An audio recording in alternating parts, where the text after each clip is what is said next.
Quantity data are more meaningful when paired with price data, and vice versa. Positively correlated price quantity pairs indicate that the demand curve must have shifted. Negatively correlated price quantity pairs reveal that supply shifted. If we only know the slope of one of the curves, then price quantity pairs tell us how much that curve shifted. None of this assumes that only one of the curves is shifting. We showed how these principles have been used to help understand the causes of rising opioid overdose deaths in the U.S. Opioid prices fell while death rates increased.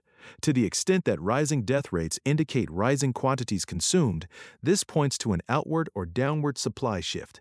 Demand might have shifted out too, but the price decline alone appears to be enough to explain most of the rise in mortality.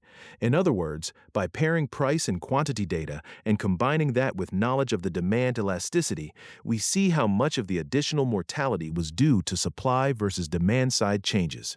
Several effects of supply and demand factors are summarized by the pass-through parameter, which itself is a function of the ratio of the price elasticity of supply and the price elasticity of demand.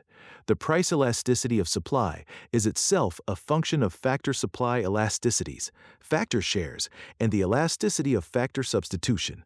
These linkages come straight out of Chapter 14's industry model. We use them to explain how the forces of competition can blunt the effect on retail automobile prices of real exchange rate changes, even when imports dominate the domestic market. This approach also clarifies how pass-through can be greater in the long run than in the short run, due to some of the same forces featured in Chapter 9. Competitive pass-through is limited to the extent that one production factor is inelastically supplied. A good understanding of pass-through requires knowledge of the supply conditions of the various production factors and how they fit together.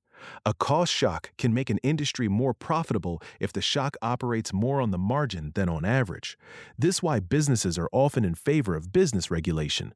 Even though monopoly and oligopoly producers have some margin to absorb cost increases without going out of business, they have strong incentives to increase prices when marginal costs rise and reduce prices when marginal costs fall. Especially, costs are reduced by encouraging consumers to make their purchases when and where marginal costs are low. With prices above marginal cost, we may not have an industry supply curve that coincides with the marginal cost curve. Still, supply and demand tools are useful, with Marshall's laws of derived demand providing insights into the effect of producer competition on industry profits and the prices paid by consumers.